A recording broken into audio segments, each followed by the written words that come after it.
আসসালামু আলাইকুম, সবাইকে স্বাগতম আমার আজকের ভিডিওতে। আজ আমরা এসেছি ঢাকার প্রাণকেন্দ্রে অবস্থিত বাংলাদেশের অন্যতম ঐতিহাসিক ও দৃষ্টিনন্দন স্থাপনা ঢাকা বিশ্ববিদ্যালয়ের কার্জন হল।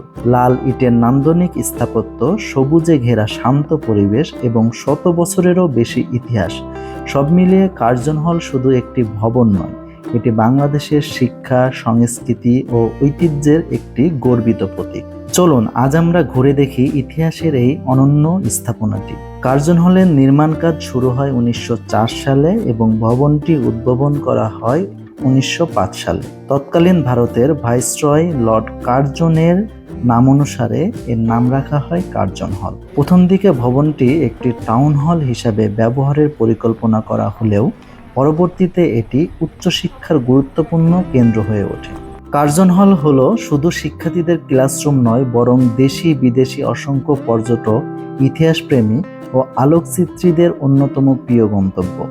বিশেষ করে বিকেলের নরম আলোয় লাল ইটের এই ভবনটি যেন আরও প্রাণবন্ত হয়ে ওঠে। তাই অনেকেই এখানে এসে ছবি তোলেন, ভিডিও ধারণ করেন এবং ইতিহাসের সৌন্দর্য উপভোগ করেন। আপনি যদি ঢাকায় বেড়াতে আসেন তাহলে ঢাকা বিশ্ববিদ্যালয় ক্যাম্পাসের সঙ্গে অবশ্যই কার্জন হল ঘুরে দেখবেন।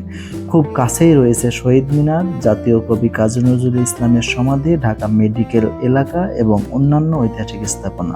চাইলে একই দিনে সবগুলো জায়গা ঘুরে দেখা সম্ভব।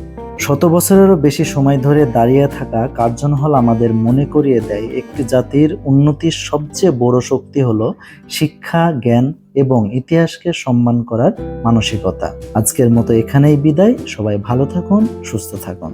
আল্লাহ হাফেজ।